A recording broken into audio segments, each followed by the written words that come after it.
여러분 안녕하십니까? 뉴스데스크 제주입니다. 오늘 제주지방은 호우와 강풍특보가 내려진 가운데 강한 바람과 함께 비가 내리고 있습니다.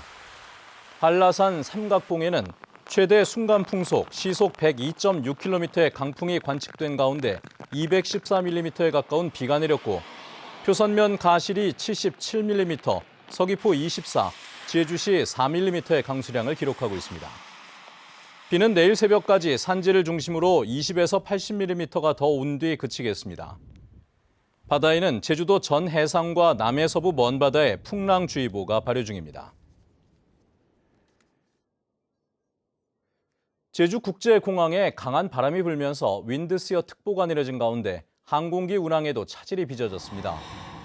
한국공항공사에 따르면 김해공항 기상 악화로 오늘 오후 6시 반 제주를 출발해 김해로 가려던 대한항공 항공기가 결항되는 등 제주와 다른 지방을 잇는 항공기 6편이 결항되고 100여 편이 지연 운항돼 승객들이 불편을 겪었습니다.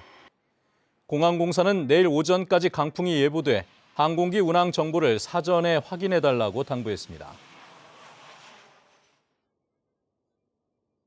제주 지역에 코로나19 신규 확진자 2명이 발생해 누적 확진자가 622명으로 늘었습니다.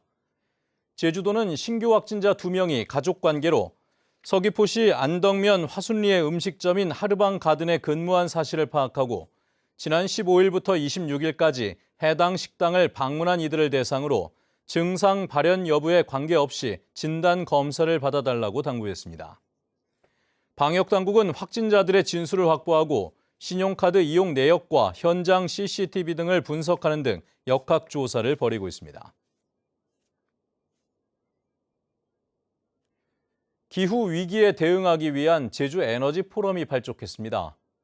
JDC와 더불어민주당 위성곤 국회의원은 오늘 제주국제 컨벤션 센터에서 제주 에너지 포럼 발족 기념 토론회를 열고 제9차 전력 수급 계획에 따른 제주 에너지 전환과 지역 주도의 분산 에너지 활성화 대책 등에 대해 논의했습니다.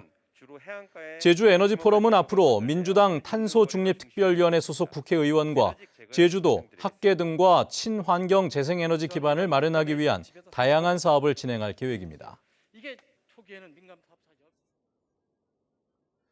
오늘 오후 2시 50분쯤 제주시 애월읍 어음리에서 20대 관광객 A씨가 몰던 렌터카가 연못으로 돌진했습니다.